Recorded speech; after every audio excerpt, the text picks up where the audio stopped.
Hello everyone, welcome प्यारे बच्चों। आप सभी का स्वागत है हमारे चैनल नगीन बेस्ट डिजिटल लर्निंग में। और आप सभी का स्वागत है हमारी एक और नई वीडियो में। आज इस वीडियो में बच्चों हम क्लास 8 का चैप्टर नंबर 4 करेंगे। हमारे चैप्टर का नाम है दीवानों की हस्ती। बच्चों, हमारी यह एक कविता है। इस वीडियो में हम इस कविता को पढ़ेंगे और अच्छे से समझेंगे कि इसमें हमें क्या बताया गया है। तो चलिए प्यारे बच्चों, कविता को पढ़ते हैं और समझते हैं। चलिए शुरू करते हैं।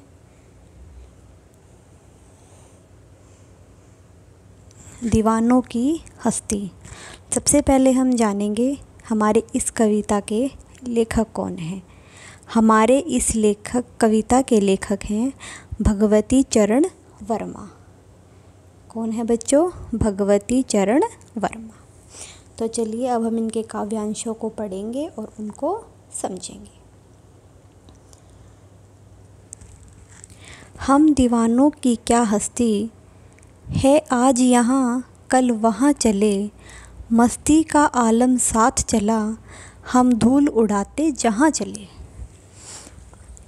एक बार फिर से पढ़ेंगे।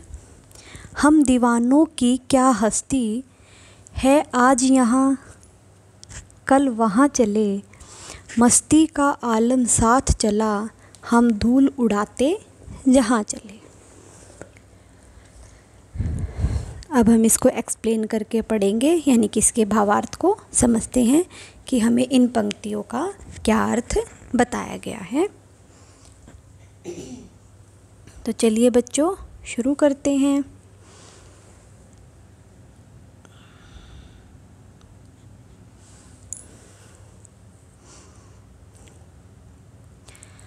हम दीवानों की क्या हस्ती। प्रस्तुत पंक्तियों में कवि ने हमें बताया है। प्रस्तुत पंक्तियों में कवि कहते हैं कि हम जैसे मस्त मौला, यानी कि दीवाने लोग किनको बोलते हैं? जो लोग मस्त मौला होते हैं, अपनी मस्ती में मस्त रहते हैं, उन्हें दूसरों से कोई मतलब नहीं होता, तो उनको हम क्या बोलते हैं? दीवाने लोग बोलते हैं। तो जो अपनी मस्ती में मस्त रहते हैं। तो उन्होंने कहा कि जो हम दीवानों की हस्ती है, जो हम दीवाने लोग हैं, है आज यहाँ कल वहाँ चले, कि हमारा कोई भी ठिकाना नहीं है, यानी कि हमारा कोई भी एक परमानेंट घर नहीं होता, हमारा कोई भी एक ठिकाना नहीं होता। हम आज यहाँ रह रहे हैं, कल कहीं और रहेंगे, परसों कहीं और रहेंगे, तो हमारा कोई भी ठौर ठिकाना नहीं है। परमानेंट रहने के लिए कोई भी जगह नहीं है। हमें नहीं पता कि आज हम किस जगह पर हैं, तो हमें ये नहीं पता कि हम कल कहाँ जाएंगे, तो हमारा कोई भी ठौर ठिकाना नहीं है। मस्ती का आलम साथ चला, और बस जो हमारी ये मस्ती है, जो हमारा स्वभाव है, जो हम बेफिक्र होकर रहते हैं, बस यही सब हमारे साथ चलता है।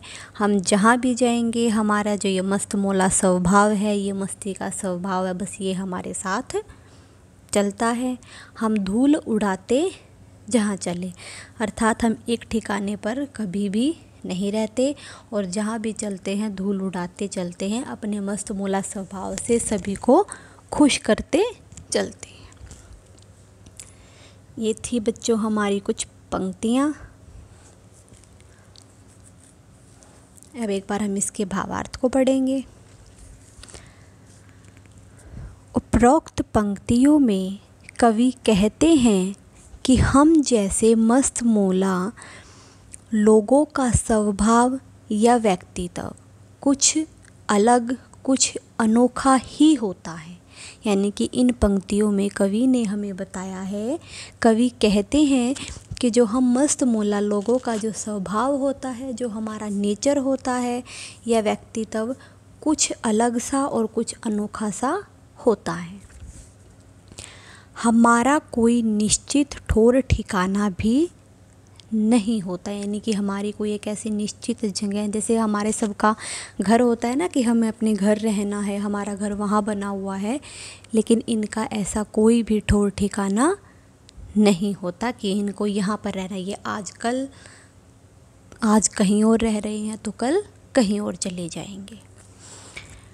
आज हम इस जगह पर हैं तो कल किसी और स्थान की तरफ चले जाते, यानी कि आज हम इस जगह पर रह रहे हैं तो कल हम किसी और स्थान पर चले जाएंगे और वो हमें भी नहीं पता कि हम किस स्थान पर जाएंगे। अर्थात हम कभी भी एक स्थान पर टिके नहीं रहते हैं। आगे है बच्चों, लेकिन हमारा स्वभाव कुछ ऐसा होता है कि हम बेफिक्र होकर जहाँ भी चले जाते हैं। लेकिन हमारा जो स्वभाव है, जो हमारा व्यक्तित्व है, जो हमारा नेचर है, वो कुछ ऐसा होता है, हम जहाँ भी जाएंगे बेफिक्र होकर रहेंगे। हमें किसी की कोई भी चिंता नहीं होती है, हम अपनी मस्ती में मस्त रहते हैं, बेफिक्र होकर रहते हैं। हमारे साथ साथ हमारा खुशनुमा स्वभाव व लोगों को सुखों व दुखों में बांटने की आदत भी हमारे साथ जाती है। और जो हमारा ये खुशनुमा स्वभाव है, हमेशा खुश रहने का स्वभाव है, मस्ती में रहने का जो हमारा ये स्वभाव है, ये हमेशा हमारे साथ रहता है और लोगों के सुख दुख को बांटने में भी हमारी मदद करता है। यानी कि हमारी आदत है कि हम लोगों का सुख दुख बांटेंगे। अगर किसी के पास सुख है तो हम उसके सुख में खुश हो जाते हैं, कि अगर कोई दुख है तो उसके दुख में हम दुखी हो जाते हैं। अगर किसी के पास कोई खुशी है, सुख है तो उसको हम बढ़ाने की कोशिश करते हैं। अगर किसी के पास कोई दुख है तो उसके दुख में उसके साथ रोकर, उसके साथ बातें करके उसके दुख को कम करने की कोशिश करते हैं। और फिर अपने प्रसन्न व फक्कड़ स्वभाव से हम उस जगह पर भी खुशियाँ बिखेर देते हैं और अपने मस्त मौला स्वभाव से, अपने प्रसन्न रहने के स्वभाव से उस जगह पर भी हम खुशियाँ बिखेर देते हैं। और उसके बाद उनको खुशियाँ बिखेर देने के बाद हम उस स्थान से कहीं दूसरे स्थान पर चले जाते हैं। ये था हमारा काव्यांश 1। एक बार फिर से इसके भावार्थ को समझेंगे कि उपरोक्त पंक्तियों में दी गई पंक्तियों में कवि कहते हैं कि हम जैसे जो मस्त मौला लोगों का जो स्वभाव है, जो व्यक्तित्व, वो बिल्कुल कुछ अलग तरह का ही होता है। हमारा कोई निश्चित ठौर ठिकाना, कोई एक परमानेंट जगह नहीं है। आज अगर हम इस जगह पर रह रहे हैं तो कल हम किसी और स्थान पर चले जाएंगे और वो हमें भी नहीं पता होगा कि हम किस स्थान पर जाते हैं। अर्थात हम कभी भी एक जगह पर, एक स्थान पर टिककर नहीं रहते हैं। लेकिन हमारा जो स्वभाव है, जो हमारा नेचर है, वो कुछ इस तरह का होता है कि हम बेफिक्र होकर रहेंगे। हम जहाँ भी जाते हैं वहाँ खुश रहकर, बेफिक्र होकर अपनी मस्ती में मस्त रहते हैं। हमारे साथ साथ जो हमारा ये खुशी का स्वभाव है, खुशनुमा स्वभाव है, वो लोगों के सुखों और दुखों को बांटने का भी हमारी आदत है। जो हमारी लोगों के सुख दुख को बांटने की आदत है, वो भी हमारे साथ ही जाती है। अगर कोई सुखी है तो उसके सुख में खुश हो जाते हैं और उसके सुख को, उसकी खुशी को बढ़ाना की कोशिश करते हैं। अगर कोई दुख है तो उसके दुख में हम दुखी हो जाते हैं और उसके दुख को कम करने की भी कोशिश करते हैं। अर्थात है, और जो हम अपने प्रसन्न और फक्कड़ स्वभाव से भी उस जगह पर खुशियाँ बिखेर देते हैं, सबको खुश कर देते हैं और फिर उस स्थान से किसी दूसरे स्थान पर चले जाते हैं। ठीक है बच्चों, ये था हमारा काव्यांश 1। अब चलते हैं दूसरे काव्यांश पर।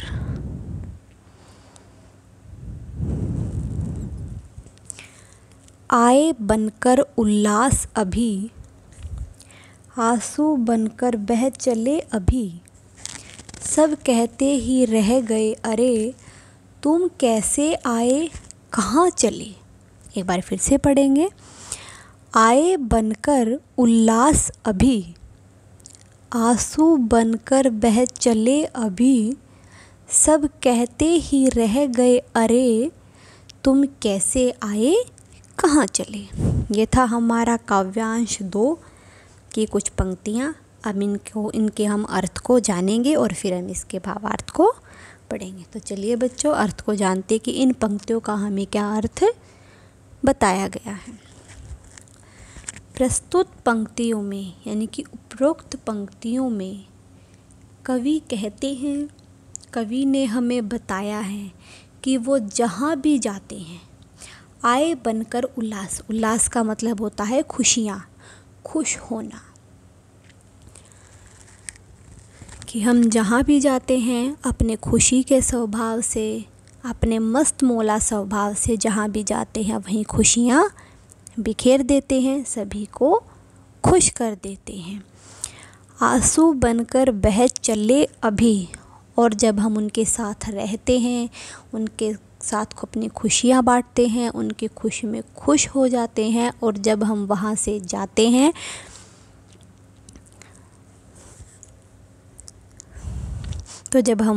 जाते हैं तो वो लोग दुखी हो जाते हैं। तो वो इतने दुखी हो जाते हैं कि जिसके कारण उनकी आँखों से आंसू बहने लगते हैं। आंसू बनकर बह चले अभी, यानी कि जब तुम आए थे तो तुम्हारे आने से खुशियाँ आ गई थी, तो अब तुम जा रहे हो तो हम इतने दुखी हो रहे हैं कि हमारी आँखों से भी आंसू बह रहे हैं। सब कहते ही रह गए, और वहाँ जहाँ हम गए थे तो सब लोग हमें कहने लगे, सब लोग कहते ही रह गए अरे, तुम कैसे आए कहाँ चले। कि तुम अभी तो आए थे, इतनी जल्दी आए थे, और अब तुम कैसे चल दिए और तुम कहाँ चल दिए। यानी कि तुम्हारे आने से हमारे जीवन में इतनी खुशियाँ, इतना उल्लास आया था कि वो खुशियाँ का जो समय है वो जल्दी ही चला गया, और अब तुम हमें दुख देकर कहाँ जा रहे हो। और दुख में उनकी आँखों से आंसू बहने लगते हैं। ये थे हमारे काव्यांश 2 की कुछ पंक्तियों का अर्थ। एक बार फिर से समझेंगे। आए बनकर उल्लास अभी, यानी कि जब तुम आए थे तो तुम्हारे आने से, तुम्हारे मस्त मौला स्वभाव से हमारे माहौल में, यानी कि हमारा बहुत खुशी का माहौल बन गया था, बहुत खुश, हमारे जीवन में खुशियाँ आ गई थी। आंसू बनकर बह चले अभी, अब तुम आंसू बनकर चल पड़े हो, यानी कि अब तुम जा रहे हो। तुम्हारे जाने से हम इतने दुखी हो गए हैं, हमारे जीवन में इतना दुख आया है, हमें इतना ज़्यादा दुख हो रहा है कि हमारी आँखों से आंसू बहने लगते हैं। सब कहते ही रह गए, और सब लोग कहते ही रहे अरे, तुम कैसे आए और कहाँ चले। और सब हमें कहने लगे और सब लोग कहते ही रह गए कि तुम अभी तो आए थे और इतनी जल्दी कहाँ चल दिए। ये था काव्यांश 2। अब इसके भावार्थ को पढ़ेंगे। उपरोक्त पंक्तियों में कवि कहते हैं, यानी कि इन पंक्तियों में कवि ने हमें बताया है, कवि ने कहा है कि वो जहाँ भी जाते हैं अपने मस्त मौला स्वभाव के कारण, इनका जो मस्त मौला स्वभाव है उनके माहौल में खुशनुमा बना देते हैं, यानी कि उनके जीवन में खुशियाँ भर देते हैं। साथ में वे लोगों के दुखों को बांटने का भी प्रयास करते हैं, और जो दुखी लोग हैं उनके दुखों को बांटने की कोशिश करते हैं, उनके दुखों को कम करने की कोशिश करते हैं।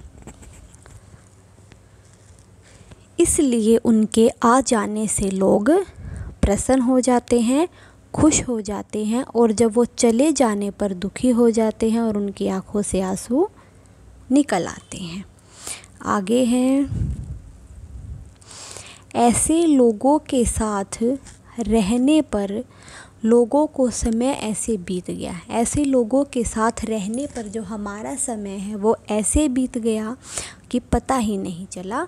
इस बात का पता ही नहीं चला कि कवि जैसे मस्त मौला स्वभाव के जो लोग हैं वो एक स्थान पर अधिक समय तक टिककर नहीं रह सकते। यानी कि जो मस्त मौला स्वभाव के लोग होते हैं, खुशनुमा लोग होते हैं, वो कभी भी एक स्थान पर टिककर नहीं रह सकते।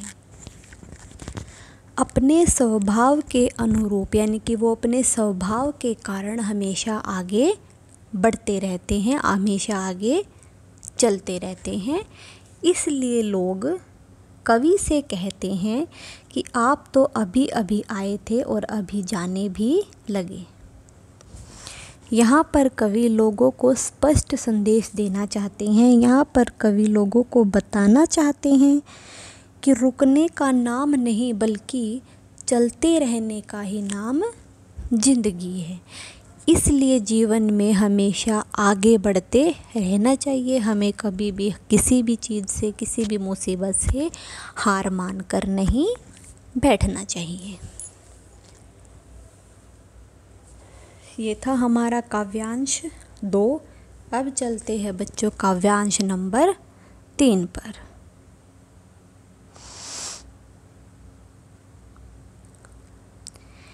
किस ओर चले यह मत पूछो, चलना है बस इसलिए चले, जग से उसका कुछ लिए चले, जग को अपना कुछ दिए चले। एक बार फिर से पढ़ेंगे। किस ओर चले यह मत पूछो, चलना है बस इसलिए चले, जग से उसका कुछ लिए चले, जग को अपना कुछ दिए चले। ये हमें कुछ पंक्तियाँ हैं। अब हम इनके अर्थ को जानेंगे और फिर हम इसके भावार्थ को पढ़ेंगे। प्रस्तुत पंक्तियों में कवि ने हमें बताया है, कवि कह रहे हैं कि हम किस तरफ चल पड़े, किस ओर चले, कि हम किस ओर चले। यह बात तुम हमसे मत पूछो कि हमें भी, क्योंकि हमें भी नहीं पता कि हम खुद कहाँ जा रहे हैं, क्योंकि हमारी कोई भी रहने का निश्चित स्थान तो नहीं है। हम ये तो नहीं बताएंगे कि हमारा घर वहाँ है, हमें रहने के लिए वहाँ जाना है, तो हमारी कोई भी निश्चित जगह नहीं है। ये हमें भी नहीं पता कि अब हम कहाँ जाएंगे, क्योंकि हमारा कोई भी ठिकाना नहीं है। तो तुम हमसे यह मत पूछो कि किस ओर चल दिए, कि हम कहाँ चल दिए हैं। तुम हमसे यह मत पूछो, क्योंकि हमें भी नहीं पता अब हम कहाँ जाएंगे। चलना है बस इसलिए चले, बस हमारी तो आदत है चलते रहने की। हमारी एक जगह पर निश्चित स्थान हमारा नहीं है, हम एक जगह पर रुक कर नहीं बैठ सकते। हमारी आदत है चलते रहने की, बस हम तो इसलिए चल दिए हैं। अब हमें ये भी नहीं पता कि अब हम कहाँ जाएंगे।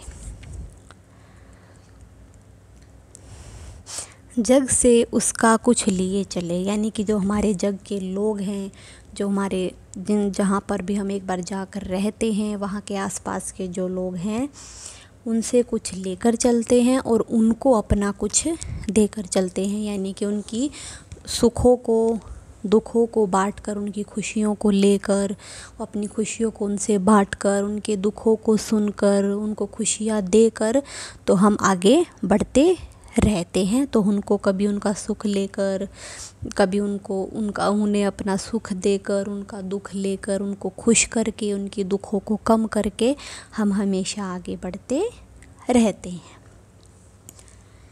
ये था हमारे काव्यांश नंबर 3 की कुछ पंक्तियाँ, जिसके हमने अर्थ को समझा है। अब चलिए इसके भावार्थ को पढ़ते हैं। कवि अपने घुमक्कड़ स्वभाव, घुमक्कड़ यानी कि घूमते रहने का, क्योंकि वो एक जगह पर नहीं बैठते, चलते रहते हैं, घूमते रहते हैं, इसलिए कहा है कि कवि अपने घुमक्कड़ स्वभाव के कारण लोगों से यह कह रहे हैं कि हम किस तरफ चल पड़े, हमें यह खुद भी नहीं पता, क्योंकि हमारी कोई भी निश्चित मंजिल नहीं है, निश्चित स्थान नहीं है, पता ठिकाना नहीं है, क्योंकि हमारा कोई भी पता और ठिकाना नहीं है।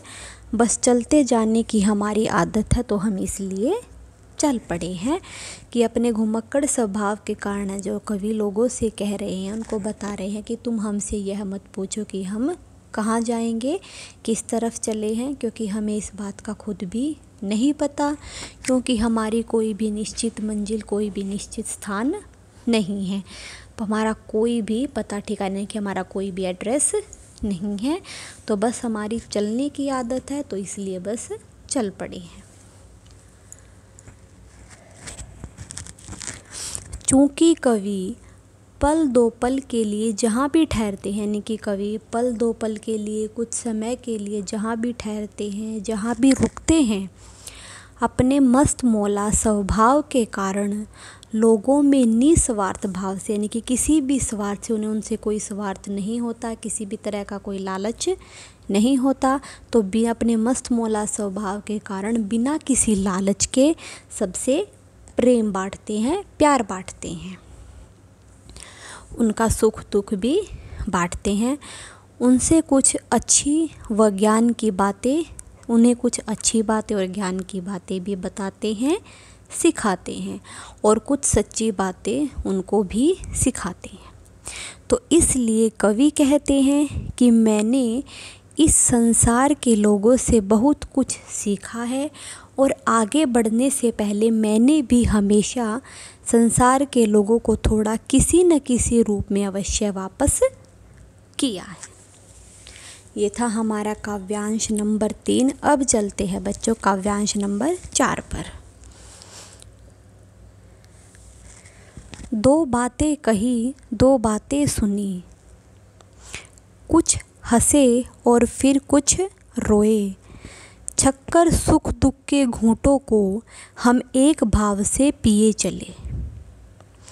दो बातें कहीं, दो बातें सुनी, कुछ हंसे और फिर कुछ रोए, छक्कर सुख दुख के घूंटों को हम एक भाव से पिए चले। चलिए अब इसके अर्थ को जानने की कोशिश करते हैं कि इन प्रस्तुत पंक्तियों में कवि ने हमें बताया है कि दो बातें कही, यानी कि हमने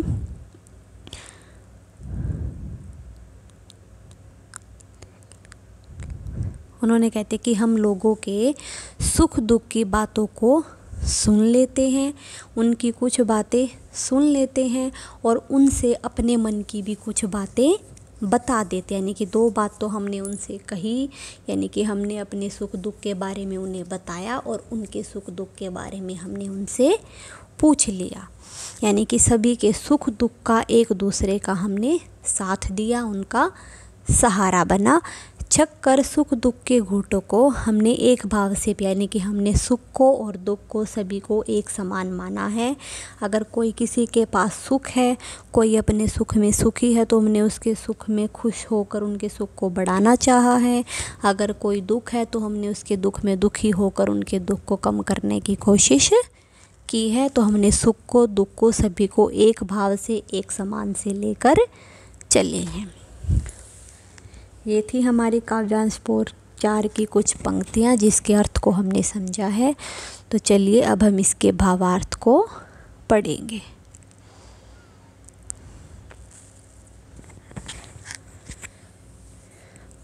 उपरोक्त पंक्तियों में कवि कहते हैं कि हम जहाँ भी जाते हैं वहाँ लोगों की